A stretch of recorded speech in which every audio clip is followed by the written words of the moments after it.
Okay guys, I switched to a different screen recorder, and hopefully this one's working. I actually did the entire thing on another one and it failed. It didn't record. So I'm hoping this one is working. Anyway, I wanted to go through the syllabus with you on video so that we don't have to take class time to do it. If you have any questions, reach out to me or bring them to class, either way, but get your questions answered, right? There's no reason you shouldn't reach out with questions if there's anything you're wondering about for the course. So it's got our meeting location. Lecture is going to be in Taylor 105, lab is in Seder 105, so hopefully easy to remember. Lecture will meet Monday, Wednesday, Friday at 1:30. Lab will be Thursdays at 1:30. So again, hopefully easy to remember. And your final is at 1:30 on Wednesday of finals week. I can't change that unless you show me that you have 3 or more exams that day.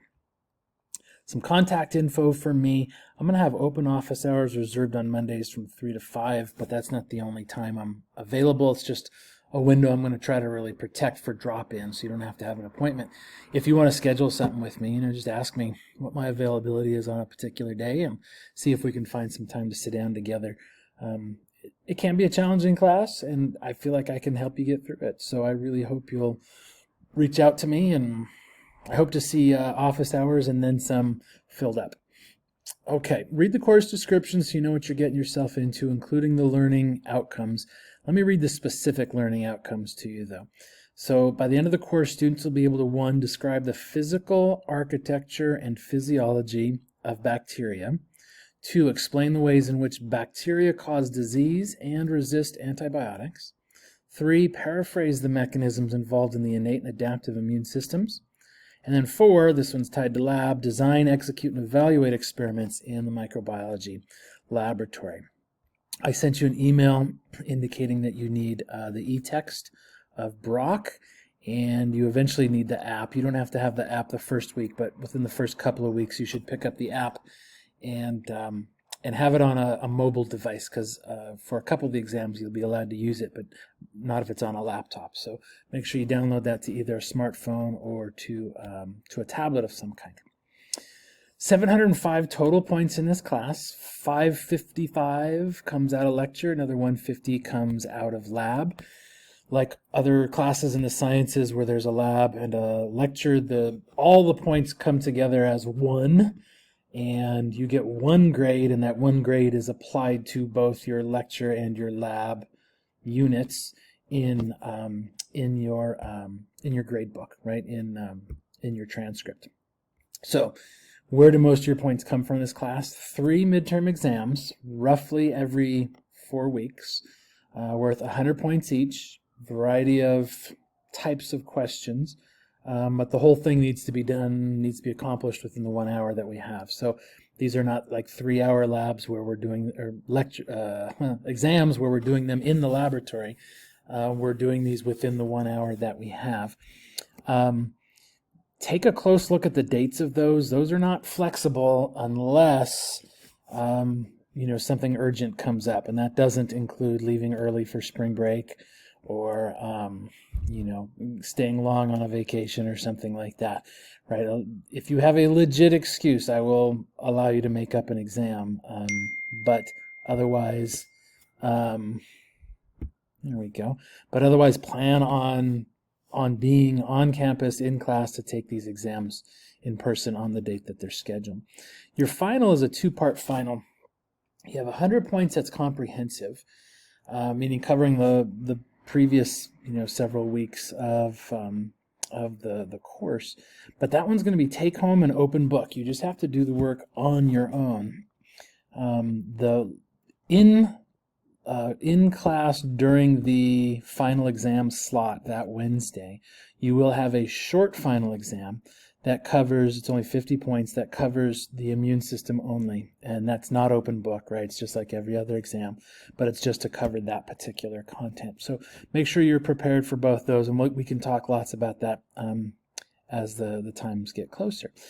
Now, to get you prepped for these exams, I've created practice problem sets where the questions are very similar in format, maybe even similar in some of the topics that we choose to examine you on. to the actual exam question. So take those practice problem sets seriously, right? All 7 of them combined are worth one of your exams. So it's a lot of points, but it's in the form of homework, and hopefully will get your brain ready for the in-class exams. And then your lab is 150 points. We'll talk about that in just a second. So here's the breakdown. You can see that between the 3 midterms, the take-home part of the final, and the in-class part of the final, that's 64% of your grade. So you do have to do well on exams. You've got to, I know it's not everybody's favorite way to be assessed, but you really do need to do well on the content in this class. Here are the break points, the cutoff points for different letter grades, because obviously that's what goes onto your transcript in the end. Tell you what I do. You see these are whole numbers.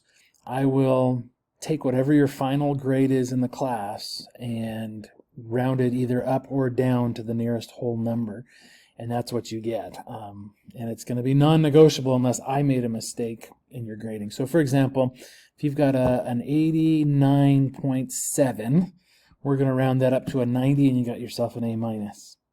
If, however, you've got an 89.3, that gets rounded down to an 89, and that's a B+. So just be prepared for that, right? And if you're really worried about that, then just make sure you're solid in the zone that you want to be in. Let's say you're aiming for a solid B and you don't want to be anywhere near that B- range. Make sure you're not hovering down there around that 82 mark, but you have a much higher grade. Then we won't have to worry about those close shaves.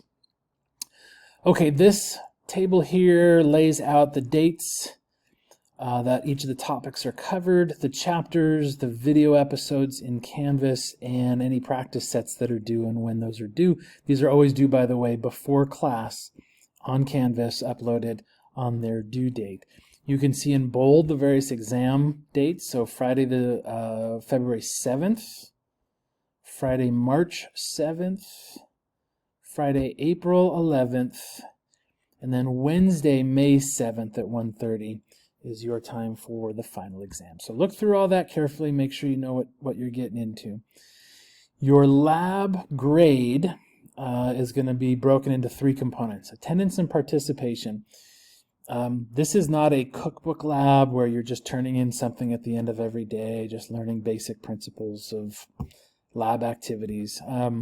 This is a research-based lab, and so you have to be there, you have to be prepared, and so there will be assigned reading, sometimes videos. You got to come to lab prepared, and that's going to be part of that attendance and participation.